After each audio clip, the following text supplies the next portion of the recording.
That's what I do too. Okay, everyone, we're going to officially call our meeting to order. Dr. Martin is actually doing his wonderful, gracious chemistry professional development, so he'll be running a little late. They wrap up at 4, so he'll be there shortly after. So thank you all for joining us on this wonderful, not so hot day. So we have a short agenda, but lots of hopefully comments and conversations from each of you as we walk through this. So if you will join us. Thank you. And Ms. Kinsey.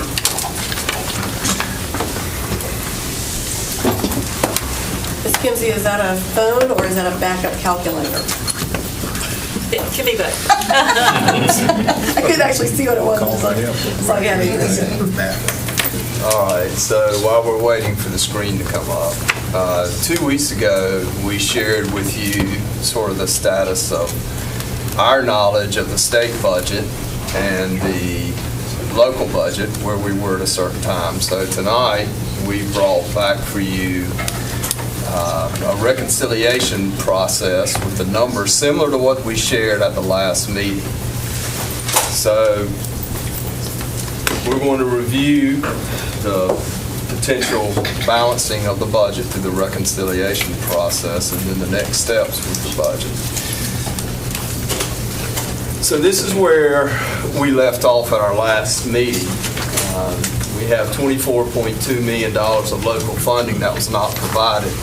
If you remember, the county commissioners had a set number that they were going to pass for our budget, and then at their table there was an additional $5 million.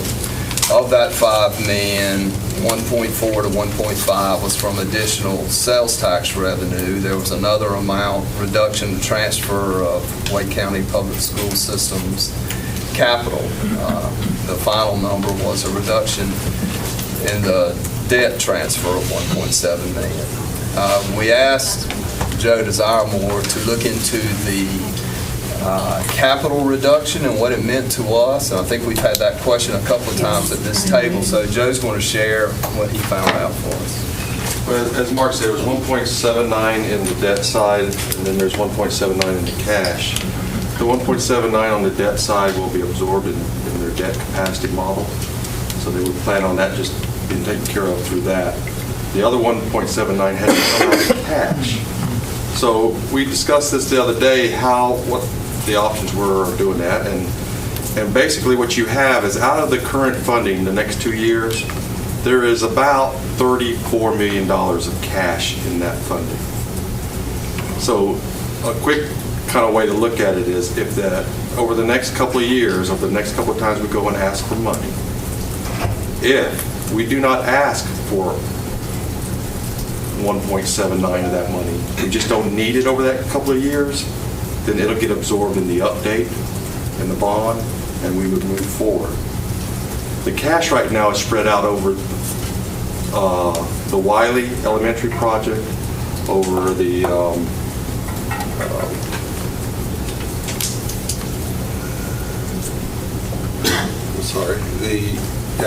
the YMCA project, the security and SNAP line items is where it's located at this time. But we do have the flexibility that if we need to, we can move cash to one of the other items and free up and make one of these items debt funded in order to free up that cash at the end. It really boils down to the fact that you could throw in your contingency, which is another $9 million on there. And if we don't use up our program contingency, we probably can move some cash and debt around so that we never have to get to a point that we have to identify a reduction. That's clear as mud, right? It was the core team discussion that That's what that was my last thought. week. It was the core team that was having this. Okay. It's a cash flow issue, and as usual, there's usually cash flow that carries over as we go through a bond because you've got contingency in there. And if you work it out so that that is in a cash area, then the 1.79, we will not have to identify a reduction. you also use some interesting words, bond. And I've been hearing the possibility that the county may back up on having a bond referendum in 2018, which raises all kinds of questions about how we fund the capital plan through to 2020, apart from this conversation of 1.79 million cash. But that's a 5% reduction of our cash plan. So if we're stewards and don't spend 5%, then there's no reduction to be identified. But our history has been that we accrue savings because we're really good stewards, and then we apply that to some future project. And what you're saying is that will no longer be available to us for at least 1.79 million, that it's going to be applied to operating budget instead by the county. And I don't know that I like that result, particularly when there's less certainty about the agreed funding strategy for our entire capital plan as we move forward. That points out another interesting part about the 7-year plan and an annual update. In the past, you had a approved referendum, be 3 or 4 years, and so that money was kind of set in there the whole time. Your money line kind of resets itself each time you do an update.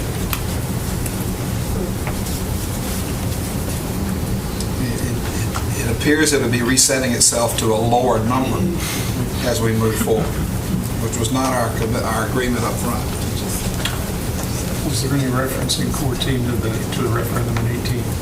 The only discussion that we really had was a discussion about whether or not there'd be a tax increase for a referendum. But the idea that was presented in the core team was that there would be funding, and that the choice that's going to be out there is whether or not the community funds it via a referendum or via limited obligation bond.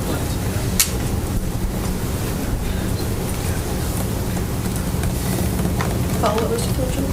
No, the questions really need to be directed to a different board. Yes. Okay, that's a good start. I put a pin in that document. So, We'll just put a pin in it, let's say that word. yeah, so now for the local operating budget reconciliation. So as we mentioned in the prior meeting, there was an impact of $4.6 million from the state. We have $6 million worth of business case adjustments. We were adjusting transportation due to the inability to hire positions by $3 million.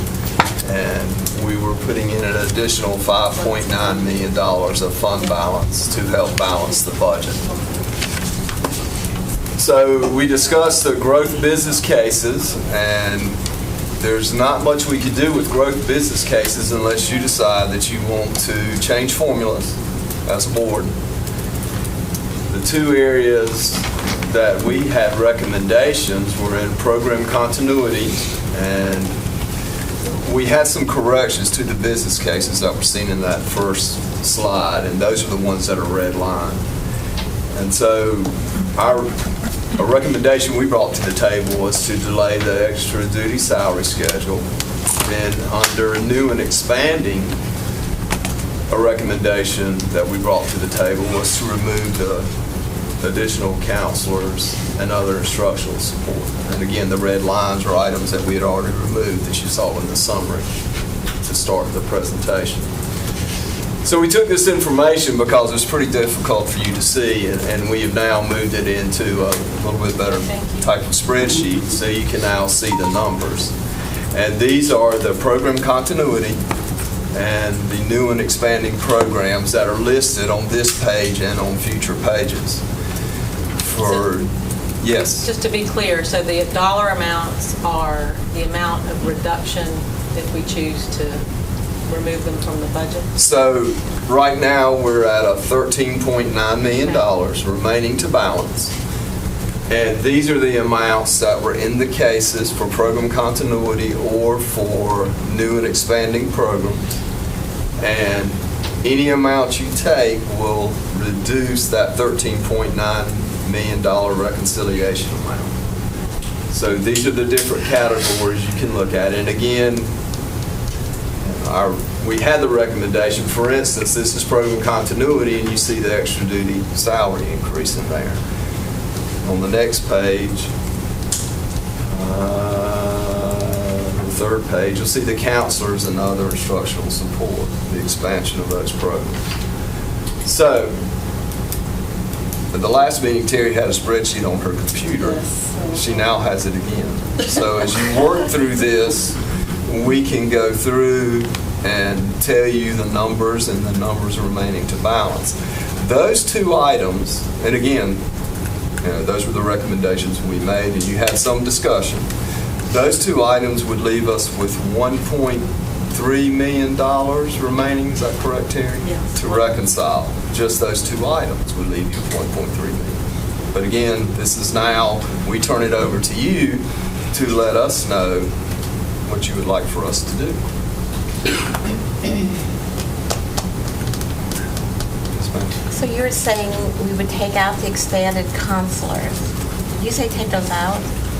I mean, you're not saying that, but you're saying that's what you're saying. One of the options was the line item to expand the counselors, the $9.9 million. And then the line item to not fund the extra duty pay this year. The step 3 is a 5-year plan, and we've done the first 2 Right. years, and this is the 3rd year of that plan, and this is to increase the plan. It has nothing to do with raises to an individual.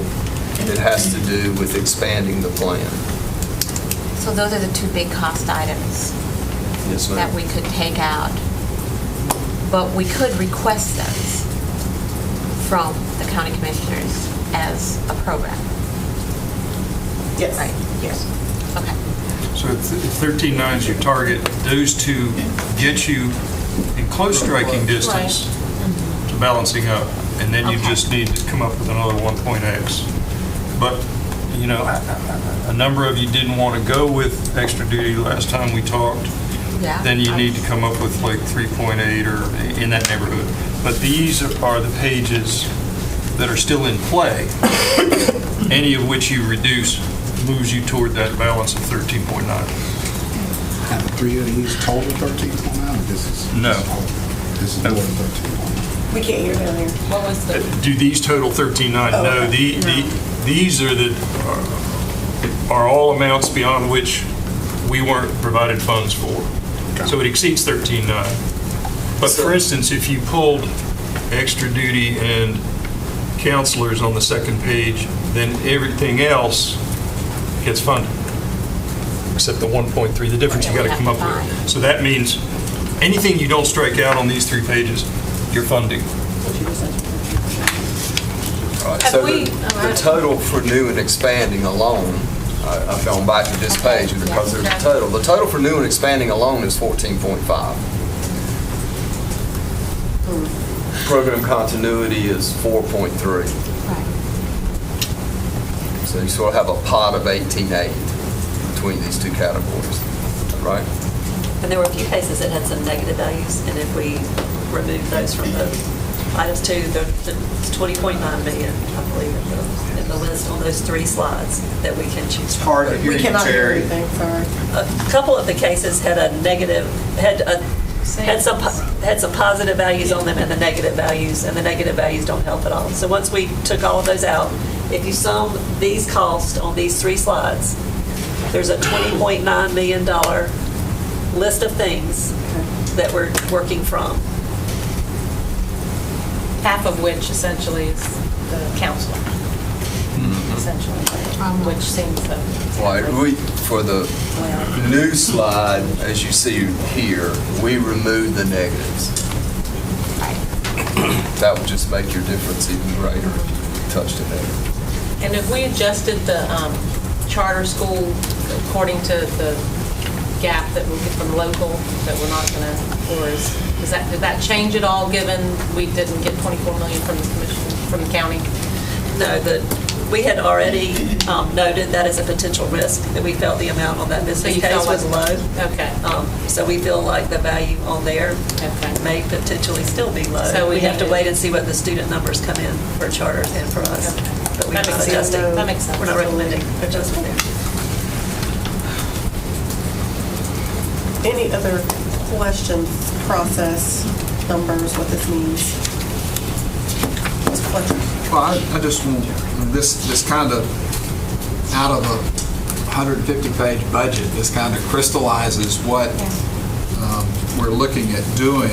And for example, on this list as a possible reduction is software to support digital portfolios, which is something I think most of us have been expecting to support as students build a new digital portfolio through their instructional career. And it's a strategy to avoid bubble sheet testing as the only way to assess what a child has learned and is able to do. So then we've got several other support positions, one for an ESM school. We're adding close to 1 million square feet of space. There's one facility position here that's at risk for an additional 1 million square feet of space. That's a thin coverage already. Just these choices are challenging, and the thing that really hurts me most is that we finally had on the table some resources to really support the children who need the most help to gain grade level proficiency in elementary school, and we're being constrained from implementing that. So I guess I don't have any. I mean, you look at the big numbers, and yes, it makes sense to go with the big numbers. I don't like the choices. The other thing, I'll just comment on Ms. Cash's thoughts.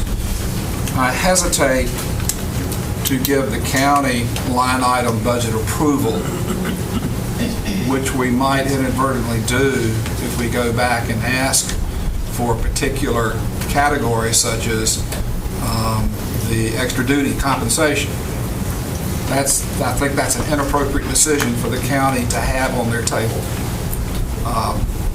So we can talk about that philosophically as to whether they get line item veto or not. Ms. Cash, then Ms. Fisher? Definitely, philosophically, I don't like the idea of doing that, but I also don't like the idea of not funding the people that we already promised their pay. I agree. And I also don't like the fact that we would be not giving consulars to the children that need them. And philosophically, no, it's not the right idea. But philosophically, it's not I good to think take we're those on the things same away. page. We're on the same page. It's not good to take it away from them either. And I was going to say to Ms. Cash's point, and to Mr. Fletcher, I don't like these choices either. I think we do have more information than we did in June when the county was making its decision. Our fund balance is clarified and had been overestimated. And I think there's we have a clearer picture of what the state impact is. So I do support the idea of going back to our county leaders and saying we're having some tough choices and we would appreciate a conversation and some consideration, again, of our needs.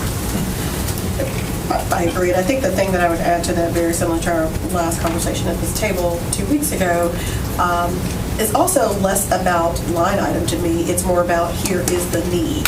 So again, I would challenge us in our own conversations around saying, here are the 3 things that we're asking you for, rather, we've already made the business cases, you've had opportunity to read them, we now know all the impacts, here's what we're asking. So back to I think Mr. Sutton brought this up, it's about the frame of it. I don't think we go back and say, hey, can you please fund counselors, can you please fund extra duty pay, because that is saying, hey, you're in charge of our budget, but rather saying, here's the number that we are very clear on now, that we can't fill the gap on.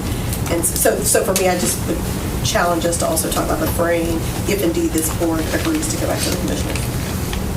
I would say we heard from all of our commissioners that they were concerned about what the state impact is in education and what we're seeing. And so I think that they would be open to having that conversation, because now that we truly know how the state budget impacts us, we can have more concrete ideas as to, here is the impact from the budget that the state came with. And so perhaps they would be more with that data to be able to help us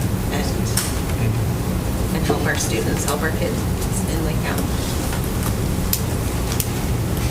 Mr. Agee. And so this 13.9 million that you talk about, that's still, you've already deducted out any funds for transportation to try to get some more bus drivers. That's already off the table before we start 13.9, right? Correct, that's $3 million out of transportation. So that, But the basis for that is that there was legislation to provide some funding for bus driver pay. So there are some state resources that will be able to adjust the pay of the drivers we already have.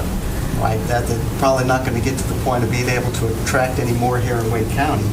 Well, so this is what I mentioned at the last meeting. You have that tough line of, as long as we can't hire bus drivers or have difficulty, we're very efficient and the state funds us at a higher rate. Once we are able to hire bus drivers, we are less efficient and we receive less state money and need more local money. That seems like a big catch-22. There's a lot. I think there are a few parents that would not agree with that statement. Well, as I said last month, for those of you who weren't here, efficient doesn't mean effective. Well, and efficiency is in the eye of the beholder, right? Right. Yeah. Well, we're efficiently getting them there, we're just on them for 16 months. That's not effective. No. Ms. Gash. I just want to thank finance. You've made it very clear. I think there's nobody that shouldn't be able to understand these needs. So I want to thank you for that. This is a very clear document. I mean, what we're looking at here, professional development,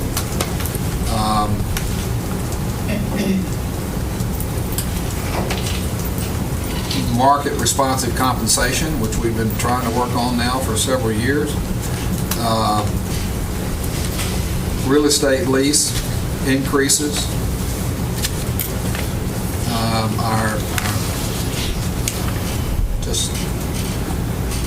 an elementary school counselor for our ESM and at-risk schools, support for McKinney-Vento homeless students. And these are all things that are on here as potential cuts. So, if we are willing, if we accept the two biggies, we still got 1.3 to define. Yes, sir. I don't see anybody raising their hand for the cuts, which is telling in itself that we actually created the budget we approved. Say that one more time. I was making a statement that there's nobody raising their hands for these cuts, which for me further the conversation of we created a budget that we actually feel like we need to be a great school for all students. Truly. And to the things that Mr. Fletcher pointed out, I think those are worth being lifted up as these are absolutely things that create equity in our schools. So yes, we're asking for things in our ESM schools or schools that aren't being asked for other schools. And I think that's an important reminder for all of us to recognize that this budget lifts out far more equity than equity expansion. There are several pieces here that are about equity. I've agreed several pieces, and it's to your point, Madam Chair, this is a budget we believe in. It's a budget we've been talking about for a long time. So to come to this point and be trimming it further, or trimming it, is frustrating. And there was a lot of things we left on the table that are in that budget that are on that unfunded list. And so we put in what we needed for our students. And I don't know what to raise my hand for. And it's not like we're shrinking as a school system. Right. We're growing. And so this,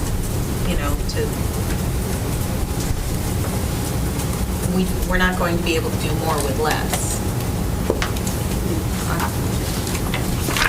Do you have anything, or are you just? Okay. No, I got it. I wasn't sure, I didn't see a hand up, but I've tried to read faces and that's not my expertise. Go ahead. Well, this is a fair and good budget, and our Wake County population deserves this. Our students, the families, they deserve this money, and that's what they're asking for.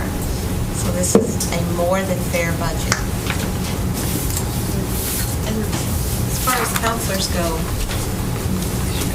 we can say financially, sure, we'll ask again next year, but there are kids that this year are going to need those counselors. And that, and we only get one chance with these kids. Right. They don't go to kindergarten for 5 years. In 5 years, they're in middle school. So.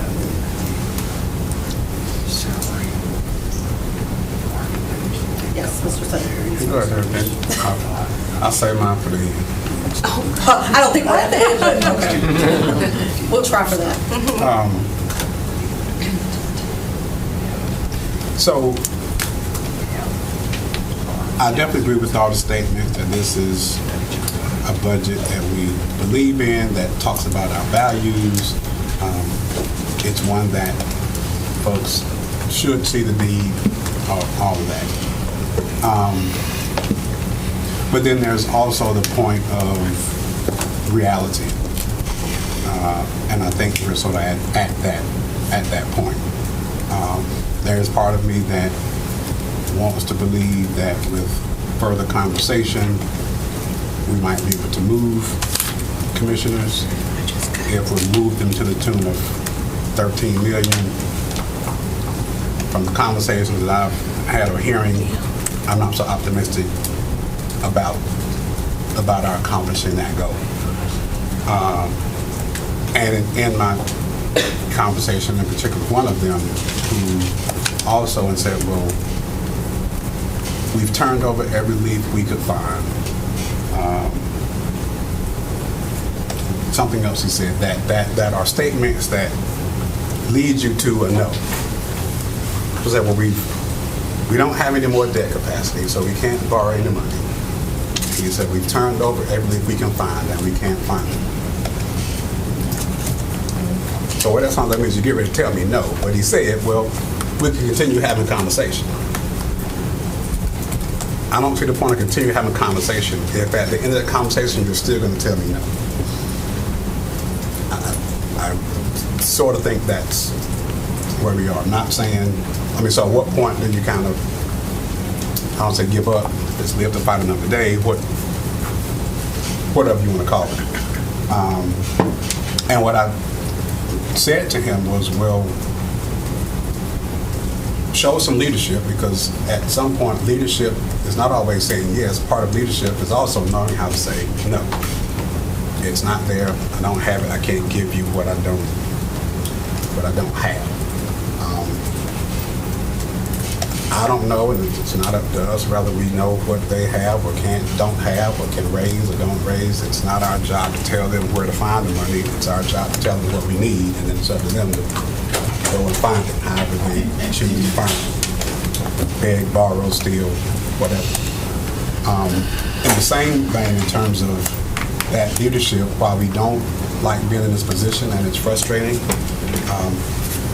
we too at some point, not saying that we aren't, so I'm not suggesting that, but leadership also is part of making the difficult decisions and perhaps having to make cuts that we don't like or have to do or want to do, but perhaps may have to do.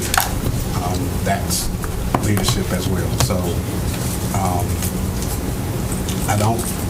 I guess what I'm getting at is, I don't know, at what point do we kind of sort of keep pushing or want to have conversation, because at some point it's, and I don't know if any of you stayed up last Thursday night to 2 o'clock in the morning and watched the dramatic on the floor debate of the health care bill. But I mean, it was at that point where, okay, We got to either say yes or no, and then we move on because of other issues we need to address. And I sort of feel like we're sort of at that point, at that crossroads. Again, not to say that I don't believe in everything that's on this page. I certainly do.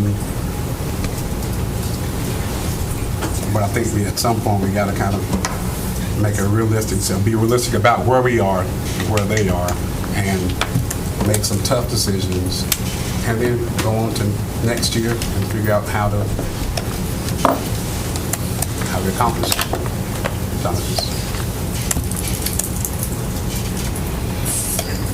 Yes, and I guess I would say leadership is just like the healthcare bill. You go down being very clear what you stand for. Say And I again. feel like that's what those people did on that board ruling. So, I mean, I don't think there's any surprise here when you say to me, be clear on your numbers and your fund balance, because we have a fund balance to support yours. That to me is ruling, and that is telling me that, oh, I know where I'm going to go. I know what my coffers are.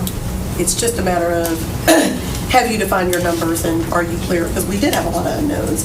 The answer may be no, but again, like the healthcare bill, I'm not going to say no today. That's Monique's personal opinion. Mr. Fletcher, When you say no, you mean saying no to making any cuts, you're saying? I'm saying that my vote is not that we're just going to lay down and not ask the commissioners, because this was their opinion. We wouldn't be discussing going back to them had that not been their option publicly to us. We didn't do this before because they never laid that as an option. Okay, I think that's what you're saying. I mean, we didn't make this up. This is the option they left us and said, once you have your numbers, you're clear on your fund balance, then talk to us. Then come back. Mr. Fletcher. Of staff, are there any of these numbers that, I just say, if there's a $400,000 number, is it all or nothing? No. No? When I see a white towel on the table, we'll offer to balance, and we can bring you back to 13.9, and we might parse some of these lines. Okay. You know, we might look at the, for instance, the market responsive comp, and you might reduce that some. All of the newer expanding doesn't exist yet, so in a sense, that's not a page we're cutting. Exactly. Which I think is important for language. It doesn't exist. Right. Program continuity we would be tinkering with, because there was an intent to be funding. But if you finally just say, bring us your best balance, but I would say that I probably have to use the two biggies to get there. Because if I've got to do the 1.3 and then the 2.5, and then what, $2 million for the extra duty, 2.5. That's a little more of a stretch, but I mean we can get it. So I'm just saying, if you get to an impasse, we'll identify 13.9. But I'm sharing probably at least two of the biggies that I would go to first, and then we could do partial lines. As much as I have advocated for the counselors and that I feel the need for the counselors, I don't see how we can reduce that line item because we haven't hired them. And those aren't folks we've made commitments to. As much as I've been advocating and I recognize the need that we have in this district for more counselors.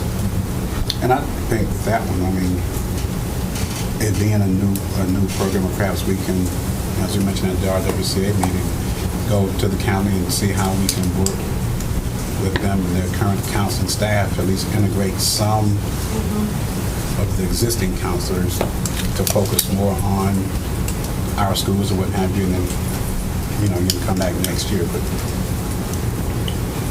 The challenge is the school counselor is a different set of training than the social service counselor. yeah, So there's could be some tension there. Worth a discussion. Go ahead. Mr. Winters, what's the deadline for us to have this balanced? Well, we would like to have a budget by the first meeting in September, but Okay. we do not have to. If you gave us all the numbers tonight, it would probably take until the first meeting in September to complete the resolution, right? Correct? Yes, in the past 2 years, the resolution has been in October. Okay. And, There's not a, I don't think there's a deadline. okay, there It's isn't not a a drop hard date. line. I'm looking- I'm I looking want at a the general statute. idea, okay. I'm looking As long at as we have a signed continued. And do we have any set meeting with our commissioners? We do not, because it is this full board's decision if we go back to the commissioners. Which is why I'm spending the time to talk about that, because it is Yes. the board's decision if we go back to them. Listening to everybody, there's no new statement to be made that this is what we need. We wouldn't ask for it if it wasn't what we needed. But I'm listening to Mr. Sutton too, in that I wish I had more confidence that the commissioners were going to come back and say, yeah, we've reconsidered this and we think that we're going to fund X. They're talking about funding another park. That's what they're talking about in the news. They're not talking about the needs of the school system.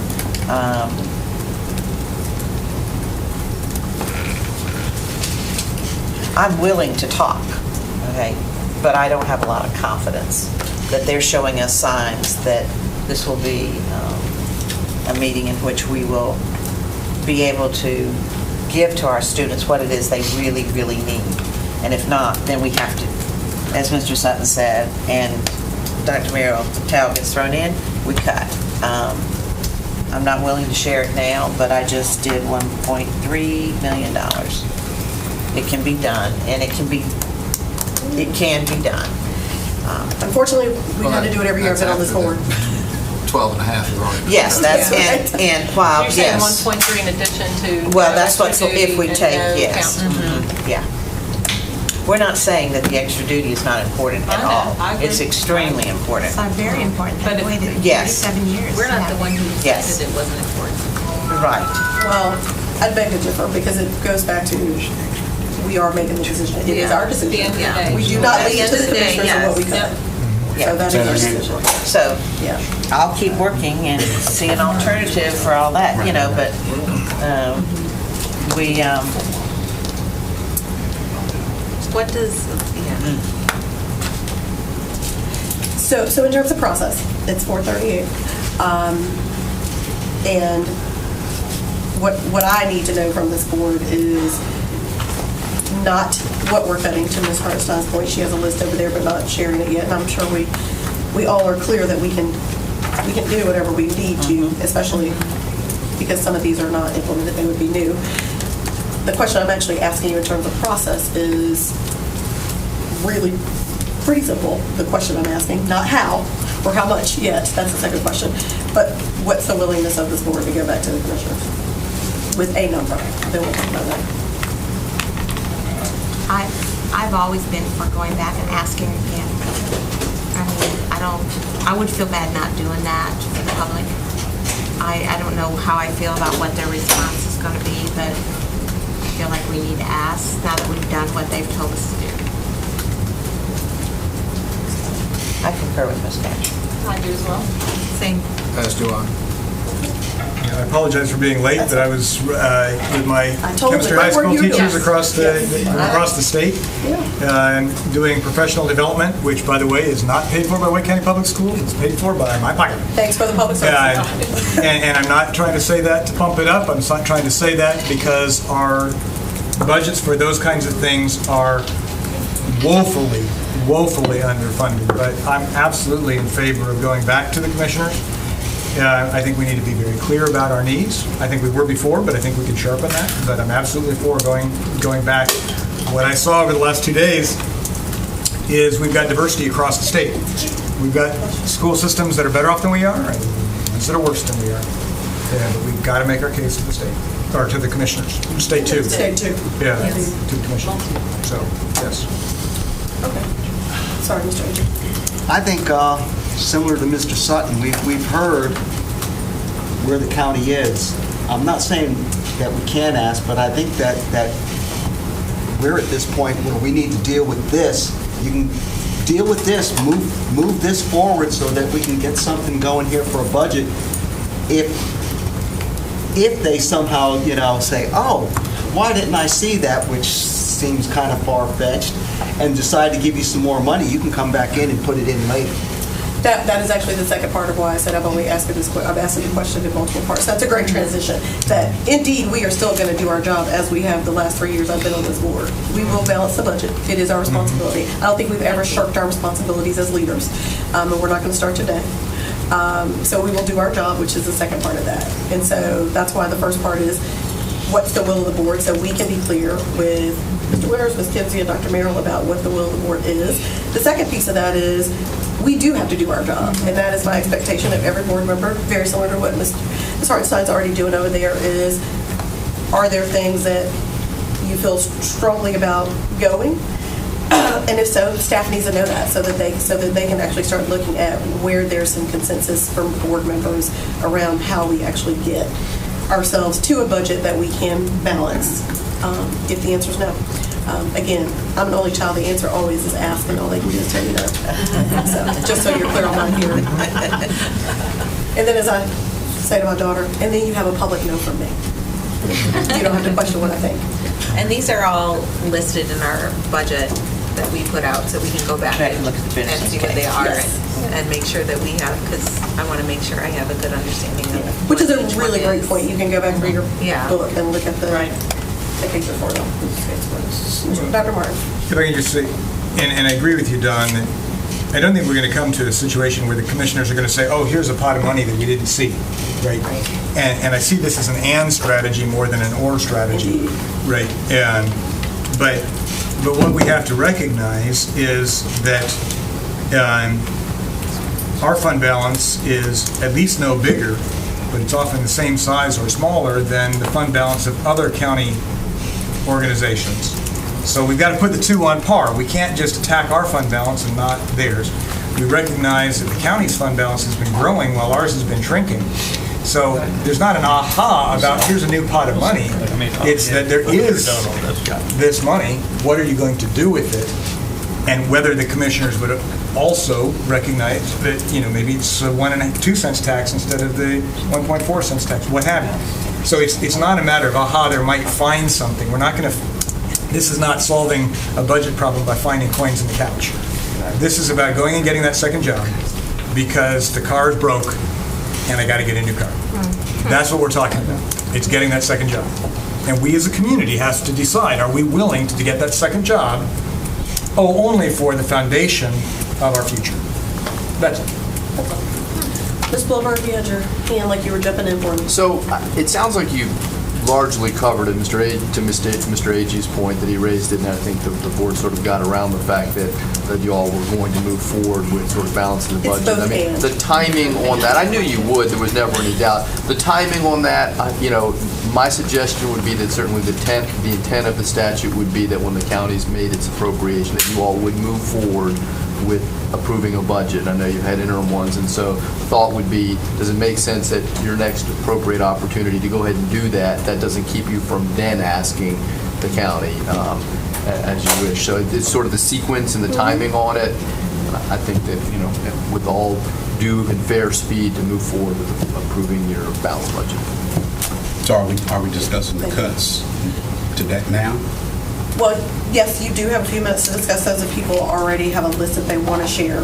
But then I also hear Ms. Mahaffey's point that she actually wants to pull back out her budget book to take a look at those business cases. So I'm strongly saying we need a deadline for Terry and Mark so that they can, because you already said to us, if we gave you something today, you're still talking about the first meeting in September to have adequately balanced it. Did I hear you correctly? Yeah, you all would make your decisions on how to balance to the county's figure. Then we would need to get back and make those adjustments and bring the resolution to you at a following meeting. So you would make decisions, and then we would need another time to bring That's the what I'm asking resolution you, what's the back. time? Did I hear you right that it'd be September? Whenever you all make the decisions. Based on today? Then we will follow. Is that what you said to me earlier? If we did it today? There's not a written timeline in the statute. Right, I'm asking for your work product. Yeah, we'll bring it in September. That's what I'm asking. If you made the decisions today. Sorry, I misunderstood. Aren't I hearing we need 2 meetings? one to bring information back and one for the final vote? Is that? I may have misunderstood what you were saying. If you're making decisions today, then yes, we could bring you a resolution at the first meeting in September. So essentially 2. Which is 2 meetings away. That's what I was trying to get. Thank you. Thank you. Having a finance committee. Yeah, I was going to Yes. ask, would we do that as a committee of the whole, or would the board want the finance committee to meet and go through? Because one possibility could be to take the counselors, the budget case out, and then ask the staff to look at the new and expanding programs and where they can shrink those amounts instead of. Do you have a finance committee meeting scheduled? We can have one scheduled. We don't have one scheduled in August because I was assuming we would do this work as a committee of the whole work session. But I think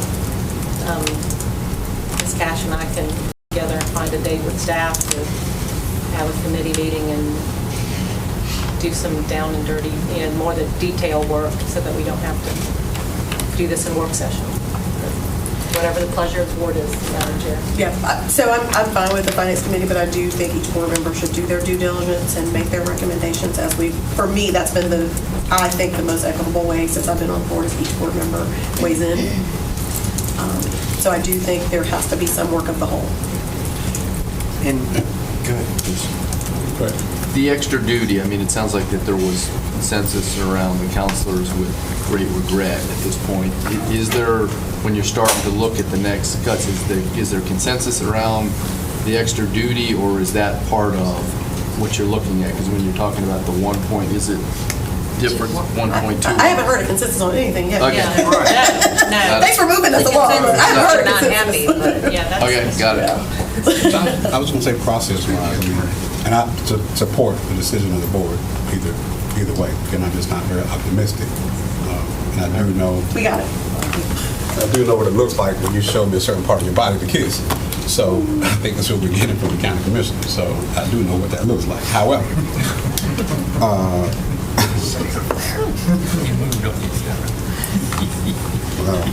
oh well, sorry, man.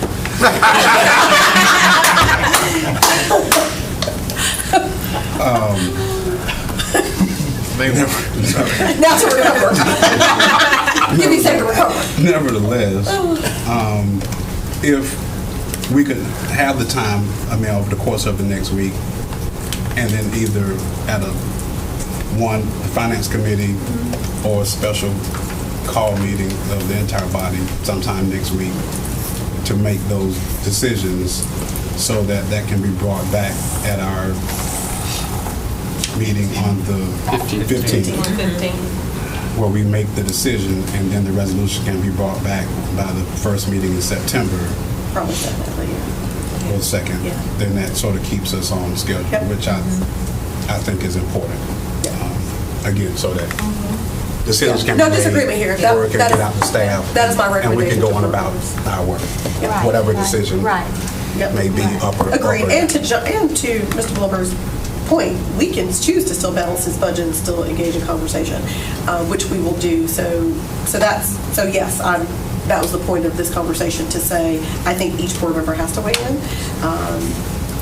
And Ms. Kushner does not have a meeting scheduled, so I think it's fair to take your recommendation that each board member, because most of us have poured over this, if you'll let everyone know what your recommendations are by the end of the week. And then Ms. Kushner and Ms. Cash will talk to finance staff about a meeting. Do that tonight. That would be great. The quicker we can get it scheduled, the easier it is to do.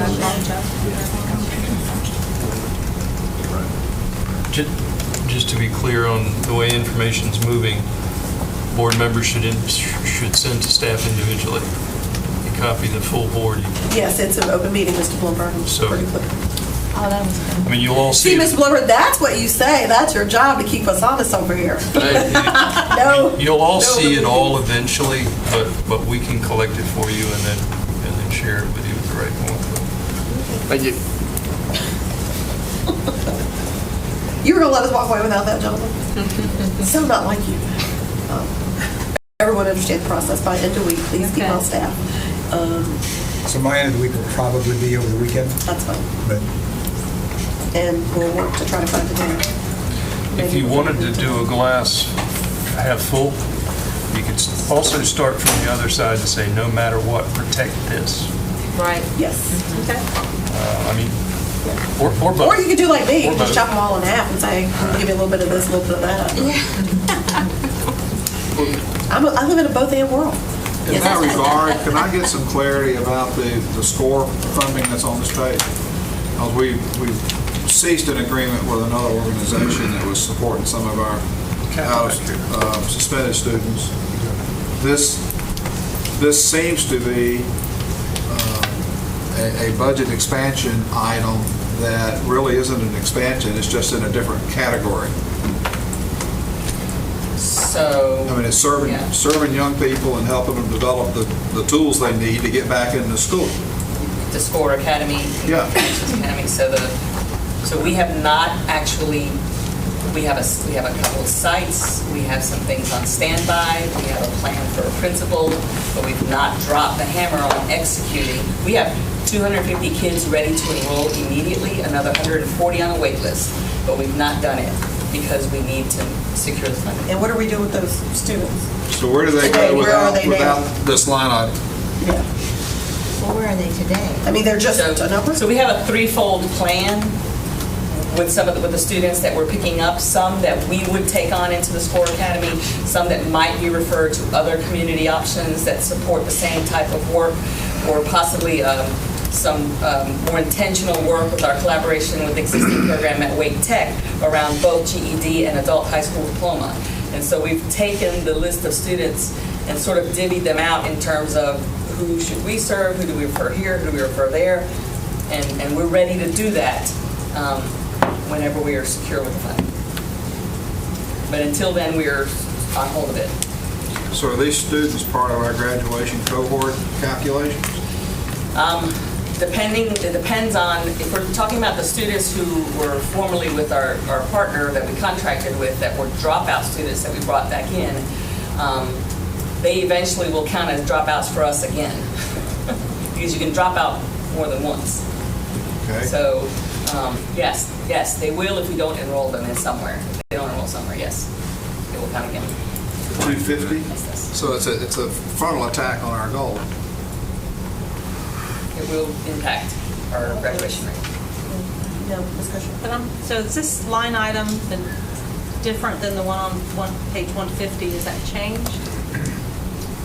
And the one that's in the budget book that's on page 150? No, it's the same line item on page 150. Okay. We were showing the new plan for SCORE, but we also showed the $2.1 million credit where we were terminating the contract that we were currently in. Right. Which is stopping that. Okay. So for the activity on adjusting the budget, we removed any negatives because that has already occurred. That contract ended in June and does not continue. I see. But to create the SCORE as described on the business case, we would need all of the positive values on the case, which is $977,000 if you remove that credit and if you remove the $350,000 and the $70,000 on the case, which were some one-time costs that we accelerated to the spring, and those have already occurred. Those have occurred. And they were adjusted earlier in the presentation. Okay. So on your business case, it's everything on the business case down through the $45,593. The last three items are not included in that value. SCORE. Yes. 977. 977,230. Oh, okay, I'm sorry.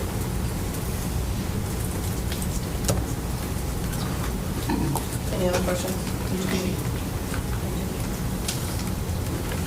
Any other clarifying questions about any of this before you move on to your individual tasks?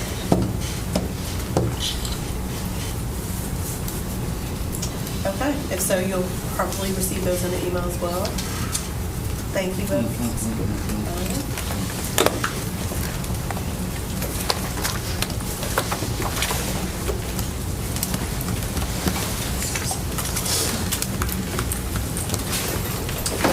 Next up.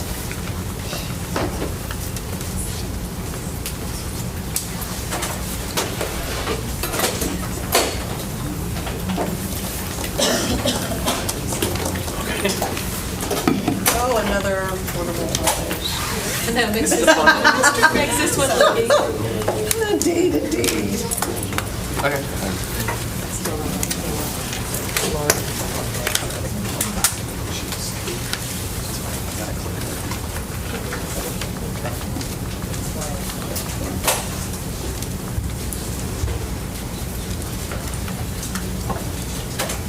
So it is undoubtedly the longest title that I've had to put in to Assembly for today's presentation.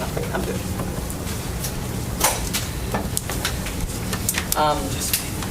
Today we're going to bring, we talked about this with the board summit. Last spring, we went through a number of activities related to preparing for the enrollment plan for next year. We discussed some school calendars. We discussed some changes to how students currently apply to what we have up until this year called calendar option that will be shifting in the future years. And the board wanted to see what those parameters would look like, how it would change the timeline, what the structures would be that were different, so that there would be understanding of that as we move then into the enrollment plan. Because although they are separate, they are tied together in the sense that they sort of impact each other, and it all to families is about where am I going to school next year. And I'm going to turn it over to somebody once we get the presentation. Okay.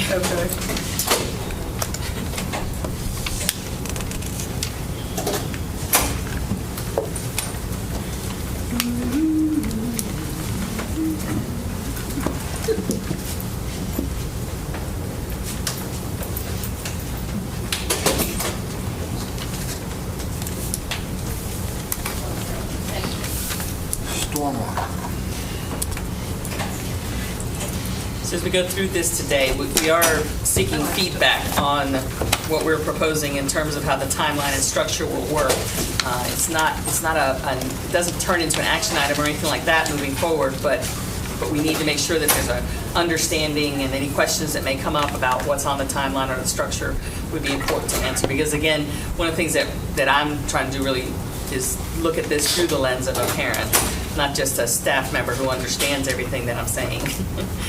Because when our parents access, they need to be able to understand that flow as well.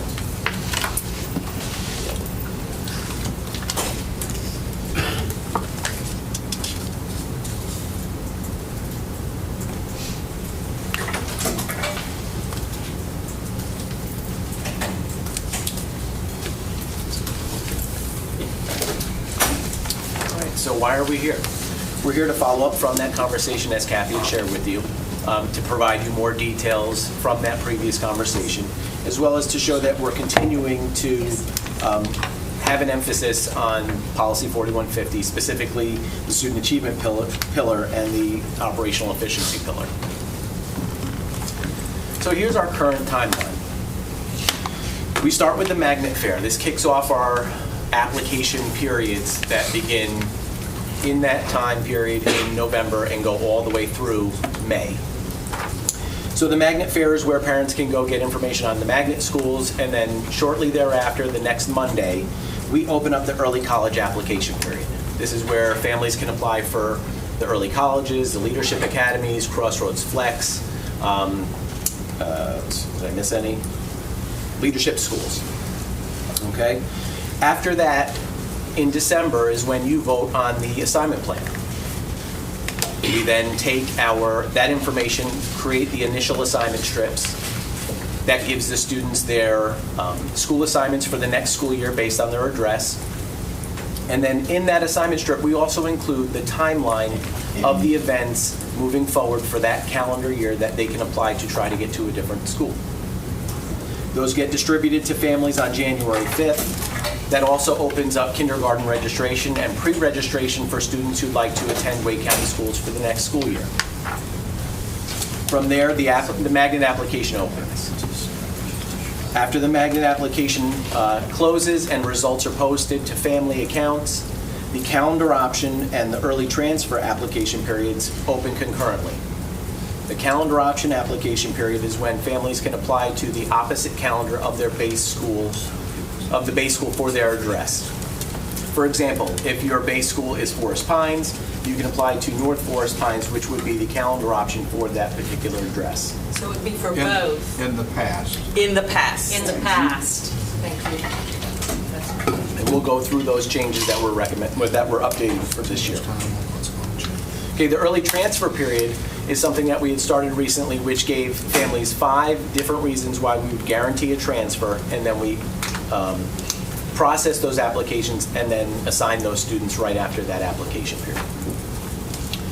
So then after that, we have the allotment numbers get posted in late March for schools to then start their staffing plans.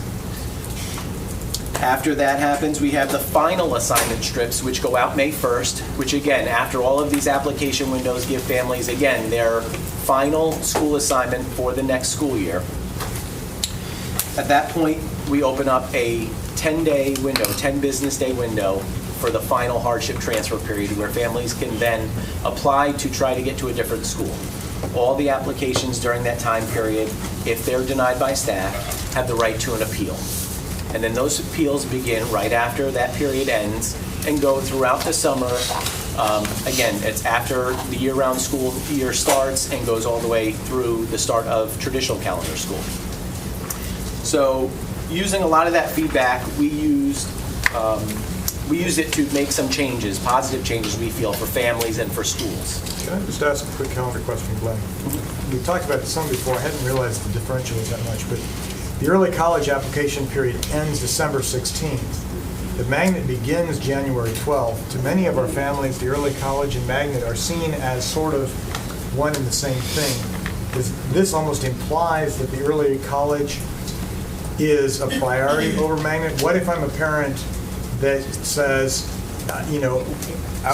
with magnets we can apply to more than one school? What if the early college is something that I want to put in my list of options? What is our assumption based on that? Is there a rationale for them to have as different a window as they currently have? So there are 2 separate applications. We do prioritize the early college applications over the magnet, and I'll get through and explain that priority system as we get into the presentation, but we will continue that.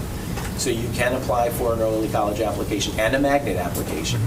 But if you get seated at your early college, we will not process your magnet application. So if a parent would prefer a magnet over an early college, we're They would have to saying make a that decision. forsake the early college. Because they have to make a decision. They do get the results posted on the same day. So that could be where some of the connection is for families, that they're both applying at the same time, because what happens Early earlier. college is your second choice. You'll never know. Right. This is a matter of confusion. I just wanted to clarify because we may want to discuss that, because I know there's confusion in the community because of that issue. Oh, and the reason that has to be so early is because it is an application they have. Yes, they have to get recommendations, they have to fill out an essay, upload their transcripts, yes. But the application could still be as early, the decision point, and I'm not saying it should be, but could be potentially merged. The decisions are merged. They are merged already. That's the confusion Yes. I believe people have, is they're getting The applications can decision. And I guess The the priority. priority could be merged, not just the decision. Okay. So these are the changes we're looking to make. The initial assignment strips will now become the official assignment strips. We'll no longer provide assignment strips in May. Okay. And now the assignment strips that go out at the beginning of January will be the official school assignments for families. We are looking to move the final hardship transfer period up earlier into February. And we feel there are 3 great reasons for that. 1, parents will be able to get their answers earlier prior to the start of the school year. If they do have a denied transfer request, the appeals will happen earlier in the year in March, and again, we'll get parents their answers earlier before school starts. And as well as for schools, they'll get a more accurate count for their allotments. So they'll be able to staff their schools better based on this information. Having sat through that time, waiting for May, I know that I would have been appreciative if it was sooner rather than later. So I appreciate you guys taking that into account. And 2 things I want to point out that are really important here. We are no longer going to be offering a calendar option application period. Okay. The early transfer application period will be meshed into a new request for transfer period that we'll discuss. But we need to just point out two things. One, there's going to be no calendar option application period. And then there's also going to be no final hardship transfer period in May. It's no longer in May, it will be in February. Okay, so here's the updated timeline that we're going to use for the 18-19 school year. Again, the magnet fair will be followed by the early college application period. Will again be followed by the enrollment plan that you'll vote on. Assignment strips, the official assignment strips will go out at the beginning of January. Registration will start. And then the magnet and the year-round application window will open. And this is important because this goes back to the conversation we had in April, where this is the opportunity for traditional calendar base school addresses with a base school that is on the traditional calendar will be able to apply for a year-round school during this time period. So since there's no more calendar option application period, this would be the opportunity for traditional calendar families with that as their base to apply to a year-round school that's designated for their address. And if they are assigned to a year-round school, but want a traditional, their opportunity. What is their? I'm going to tell you about that as we get through. Okay. That will be a new application period for them. Okay. Is that your question, Ms. Smith? So we're changing the way we do calendar options. Splitting it. Splitting the way we do calendar options. Okay. We're I think not there's really also- doing Perhaps we got to be a calendar. little patient. We're not this patient. Yeah. Right. We also want to make sure that as we move forward and we're using language intentionally, Okay. part of the confusion that has sometimes gotten us some irate families or people who don't understand processes, and this is another piece in terms of looking at it through a family lens, is confusion about the fact that every address has one school that they're assigned to, base assigned to, not multiple schools, and you have options based on what calendar you want. Every address is assigned to one base school, and that is why we're moving to an application process for, in terms of our language. Right. Can I just ask one other clarifying question? I'm hearing language that says we are going to. I think I'm hearing that this is a recommendation that the board will need to discuss. I mean, is it? Well, correct? these are our Yeah. plans, and we are seeking feedback. Gotcha. Yeah. That's important. I just think it's important to know that this is what's being put out on the This is table the for direct- discussion. Yes. And we're good. Thanks. So then just to Just reiterate. a second. Sorry, Lynn, you have the story. So here, this magnet and year-round application, is this going to be presented to the parents as you pick one of these, or are they going to be able to Great apply to question. both of them? Great question. So what's going to happen is It's part of the presentation. yeah, Okay. Okay. Yeah, we are not patient, sorry. And Glenn is trying to do a good job down here. But we hassled you for so many years. Welcome, Glenn, welcome. all right. So again, there's going to be no May final transfer period, so we just need to make sure that the public understands that, and we're going to use the communications department to help us get that message out. Request for school transfer that happens in February will include. Yes. So in February, we are taking the early transfer period that we previously had and combining it with the final transfer, the hardship transfer period, and turning it into a new transfer period, which is going to be called the request for school transfer period. And that will happen in February. So, see, that's like from March now through August. So, do we anticipate more appeals, so we have a longer period? Well, the bulk of them will be done early in the spring. It will always be open because, as we'll get in, and I'll say it a little bit later, any family that experiences a change of address will always have 10 days to submit a transfer request. And if that request is denied, they do have that right to an appeal. So appeals, like they've always been, will always be ongoing. So we will just start the process a little bit earlier. But the bulk of the large will happen earlier. Yes. Ms. Cash, and then I'm going to ask that we try to attempt to let you get through here for the sake of time, because we are clearly going to need a feedback true to our form. So, Ms. Cash. I just clarify, so we're going from 2 appeals down to 1. 2 transfer appeals. There's not two Transfer appeals. period. There's only one. No transfer. So from, just to be sure, so from the last, for the one transfer request, there's no opportunity, if you have anything change in your family, to appeal to the board?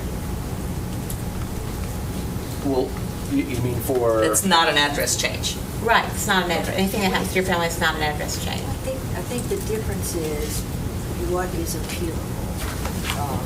The law and our policy, help me, Jonathan. Yeah. Do you want me to talk? No, just. we can't hear you. Oh, I'm We sorry. can't hear you down here. The law, the state law and our policy allow for parents to have an opportunity to request a change in school assignment once the official notice of assignment is made. Okay? And there is a 2-week window that we allow for them to make those requests. And any request submitted during that window that is denied by staff has an opportunity for appeal. Okay? So it's tied to when your notice of assignment occurs. Okay. So That's the families state who law, move kind in later in the year or who are existing families who move during the year, that change in address could trigger a change in school assignment. Okay. And so when that happens, then they got a 10-day window Okay. to submit a transfer request. If denied by staff, can appeal to the board. Okay. But if there is no change in school assignment, parents still submit transfer requests, but they're technically not appealable to the board. Okay. Okay? Okay. Okay. All right. All set. So going into the year-round school applications, okay? Again, these are only for students who have a base school that is on the traditional calendar. It will be limited to the choice or choices based on their address, okay? Addresses with a non-traditional calendar base, such as year-round or modified, they will experience no change in the schools that have been designated for their address, but still, they will not be able to apply during this time, and they will not have a year-round option for their address. Okay, so if your base school is Alston Ridge, you do not have a designated year-round school for you to apply to, and that will remain the same. All right, and then the prioritization, we will prioritize magnet schools over year-round schools when we do the selection process, just as we do early college. Then we prioritize that over magnet, which is prioritized over year-round, which is the same as what we did last year because calendar options were a lesser priority than magnet schools. The last 2 bullets on the slide are just reiterating that we're continuing to do what we've done. Okay. So what will this look like, the selection process? Now, we had a selection process for year-round schools last time, and we'll continue that here. Priority 1, entering grade siblings, rising K or 6th. Applying to join an older sibling in the same school, this will be guaranteed only if they apply in January. Okay? After we seat all Priority 1 students, we will then take 10% of the remaining seats and set them aside for a true lottery, just like we do with the magnet applications. For example, if I have 100 seats available and I seat 10 Priority 1 students, 10 siblings, that leaves me with 90 remaining seats. 10% of that is 9. We set aside 9 seats for a true lottery. The remaining 81 will be filled with priority applicants. Okay? Getting down to priority 2 is K-8 alignment, calendar alignment. Priority 3, this is where we're looking at trying to increase the number of low socioeconomic families applying to multi-track or year-round schools, giving them more of an opportunity to get into year-round schools. Then it's rising 6th grade students that attended a year-round school in 5th grade asking to go to a year-round school for 6th grade. And then crowding of the sending school. And then after all of those seats are filled, then we fill with the lottery students. And the lottery, just like we do with the magnet, encompasses all the priority and non-priority students that did not get seated. So I wanted to make that clear.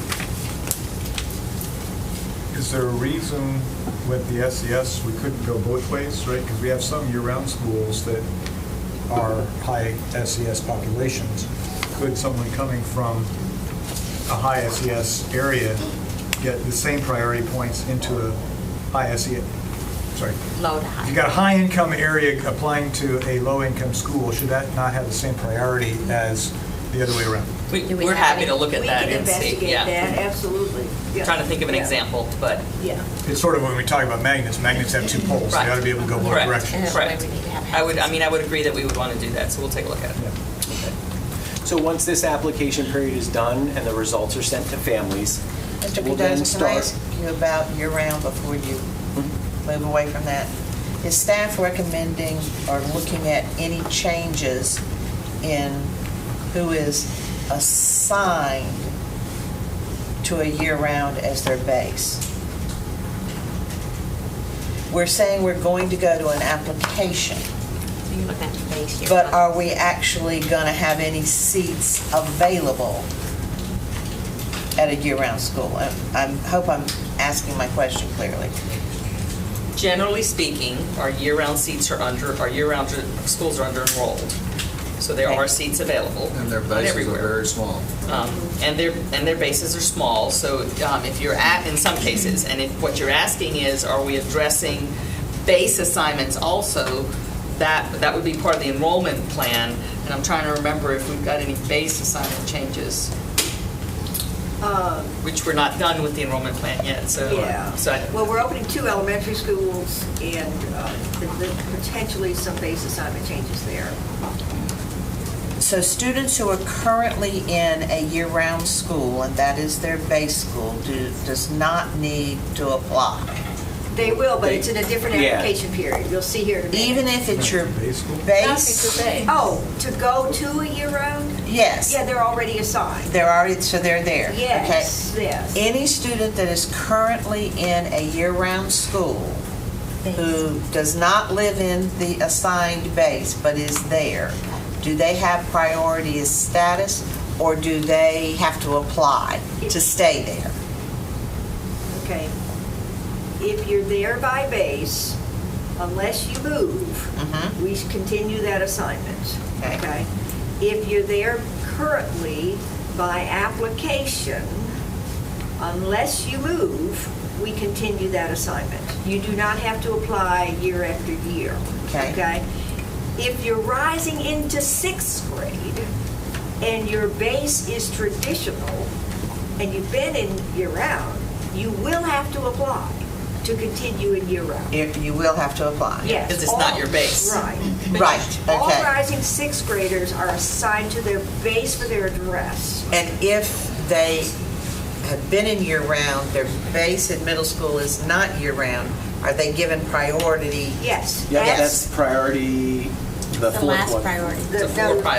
Fourth priority, rising number 6th 4. grade students. Rising 6th grade Those are the students ones you're want talking- to okay. Yes. continue Yeah. their calendar All right, in that's 5th what grade. Because you have to prioritize the ones that are Yeah. siblings in the existing school, and Yeah. those that are, where you're looking at calendar alignment for siblings in 2 different level schools prior to a singleton. Yeah. To the best of your knowledge, what percentage of our incoming kindergartners are actually enrolled by the end of January? That's Oh, yeah, that's probably about 75%. It's usually a little over 8,000 out of 12 by the end of January. We do good. The communication staff does a good job promoting. Thank you. Go, go, go. Get your kid registered. So. And we really think that the communication will have to be strong to encourage that, because this number will probably be even higher Right. Yeah. Right, okay. Yeah. in order for that to happen. Mom says, get them in school. All right, so after the results are posted to families, we then open up the request for transfer period. Okay? This will open in February. It will be a combination of the previous early transfer and final hardship transfer periods. Again, we're going to no longer have a hardship transfer period in May, nor will we have a calendar option application period. Okay? This is the time to apply for a hardship. Okay? It's now in February. And again, the reason why we're doing this, so parents can get their answers earlier in the year. Schools can get their numbers that are more accurate by the time allotments come out. Okay? So this slide has a lot going on, and this really kind of gives you the nuts and bolts of what's going on with the request for transfer period. okay? Again, it's going to replace the early transfer and final hardship transfer period. Okay, it's now in February, no longer in May. I can't stress that enough so that it gets out there so parents understand this. Okay? Transfer students will not be eligible for transportation just as is the same practice that we have now. Okay? Unless they're transferring back to their base, I'm assuming. Yes, and again, We got a couple of stars there. yeah, Okay. and back to base, you could live in the no transport zone, so we don't Oh, I always see. make that blanket statement. Yes, thank you. Okay? So in our request for transfer period, our hardship transfers right now, parents have to give us a reason why they're trying to transfer. So they check a box and then they give us a text of why they're trying to transfer, okay? We're going to continue with that same practice. So for the first four, these are the first four, or the same four reasons that we used for the early transfer. So parents in this application will check any one of those boxes telling us, this is why I want to transfer. We will be able to process these fairly quickly because they are run through an automated system. Does this student qualify for this based on this criteria? And then they get seated, just as we've done in the past with the early transfer period. A fifth choice for parents to check would be hardship. And this will elicit a text box for them to now give us their hardship reason. They can now explain why they want this transfer. Some of the reasons that we would look at or consider for these transfers: K-8 calendar mismatches, childcare, specifically around elementary students, transportation, address changes, and I'm asking for the traditional calendar. Okay? And so, when None we of these look are guarantees, these are just no, factors. No, so now, and I just want to reiterate, back when we did the calendar option application periods, the schools were not guarantees. We had selection criteria, and we're continuing to do that. So there is no guarantee that you'll get a year-round school, and there's no guarantee that you'll get a traditional calendar school. We have these selection criteria. And that is the same as it's been. Yep. Okay? I'm glad you're Timing taking is changing. calendar option out, because nobody understood that. Correct. They thought it was I'm a base so glad that's school. gone. Yeah. So just looking at the ones that check the traditional calendar, these are some of the things that we're going to be considering. There's no anticipated changes to the current designated schools for their address. Okay? So if you are a year-round base, the schools that you currently have designated as your calendar options, your old calendar options, those schools will still remain, that you can apply for them during this time period. Okay? Transportation will be provided only for the designated schools. If you're applying to a school that's not your designated school, you will not be eligible for district transportation. Again, it's not an automatic guarantee, and we can't stress that enough. It hasn't been, and it will not be as we move forward. What I just heard you say. I completely misunderstood, I think, the transportation statement you just made. Okay. So generally, what we're looking at here is that it is what we're doing now. When a student in a year-round base is presenting their case for a traditional calendar school, there will be options for that address as there are today. And they can list one of those, and if they are seated, they will get the same level of transportation that we're currently providing. However, if they're choosing or requesting something that's not designated for their address, then there is no transportation provided, which is also the same as it is right now. Is that the only transfer that it can be given transportation? And back to base if it is within the transport zone. Okay, so those are the only two. So here's a good example. Let's say my base is Carver Elementary School, but I absolutely have to have traditional calendar. Can't do that track out stuff. My calendar option for my address is Wendell, but I work in Knightdale, so I'm gonna submit my hardship request. I'm gonna check traditional calendar, but I'm not gonna ask for Wendell. I'm gonna ask for Knightdale, and I'm gonna explain why I'm doing that. Okay. And I understand no transportation would be provided, okay? So in all of our online applications, there's a place where parents have to electronic initial that they understand no transportation is provided. I know you just go through those just like I do. You go through those forms and say yes to everything, not understand what you're saying, but but that's the difference there. If I had applied to Wendell, I'd get a bus, but if I'm asking for Knightdale, no transportation. We electronically pop that up to say no transportation is provided. And we will have information on the application that says if you applied for schools that are not your designated schools for your address and you are seated, you will not get district transportation. We'll keep pushing that information out. And just a couple of things on the side to note. We already said earlier that 1 through 4 are pretty much guaranteed during this period, and there's a quick response time. However, once you get into hardship, it's going to take a little longer. The request is not guaranteed. We're being guided by the pillars. And the statutory factors. Yes. Can we, when we have a base assignment of year-round school, but the family wants traditional, and you said there will be listed there, okay, to change the language so it's not calendar option? I don't. Yes. We're not using that word. We're not. That word's going totally away. It's a request for school transfer. Yeah. Okay. All right. Based on a calendar hardship. Yeah. Okay. We have time for just this last question, Dr. Martin. So very quickly, I'm a little concerned about saying that the traditional calendar must show hardship. I sort of get hardship, and that's where we want to probably give priority points, but we get all kinds of descriptions of what is and what isn't hardship, and I think you get some pretty crazy nuanced what is and what isn't. And if you just prefer that academic calendar, is that not a legitimate reason to request? It's not a guarantee. I think hardship should probably get a higher priority, but if, as this statement says, for traditional calendar, for a calendar choice, you're trying to say there has to be a hardship, I think we're going to get a lot of really crazy Should be its own category. arguments. I have a little problem putting this calendar.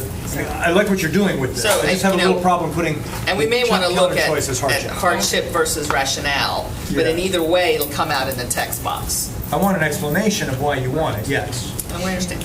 Yeah. Okay. And if there's any way we can get some more transparency in what we just are not going, don't even bother to ask, because the answer's going to be no. We will continue with the So closed in school. terms of process, I do have a checkpoint that it is 5:28, and very much so similar to Ms. Hart's son. I have a list over here of all the things we should do to communicate to parents better. I see you have a communication plan that we have not gotten to, and I have a couple additions. But I'm sure this isn't a surprise to you that this was not going to be a short, brief conversation. We allocated more time, just so you know. It never worked out that way. We got it. I tell you, when it's attached to a budget. So there's still clearly a lot of opinions that probably haven't been expressed at this point, and we haven't even gotten to, like I said, the community. Do you want us to come back with the second half in 2 weeks? Yes. All right. We're happy to come back. Can we All right. continue information? Okay. Okay. Thank you. I mean, we could. Could what? Can we continue the information item in the big room? Oh, and is that the Certainly second can half? do that. You can add that to the agenda. We can add it to the agenda. I thought you should do that. Yeah. That gives communications time to do all this stuff on my list. Oh, we could have a list. But I would like to highlight. They have a plan actually in here, so actually Yeah, I would like to highlight. Yeah, I know that. I thought. Yeah. So are you asking that we complete the We are. presentation and work session, I mean, in board meeting Yes. as an information item? Thank you, Okay. Madam Chair. Okay. I'm just unplugged back. Unplugged back. Unplugged back. You want your back? I'll try anything. Do we need to go?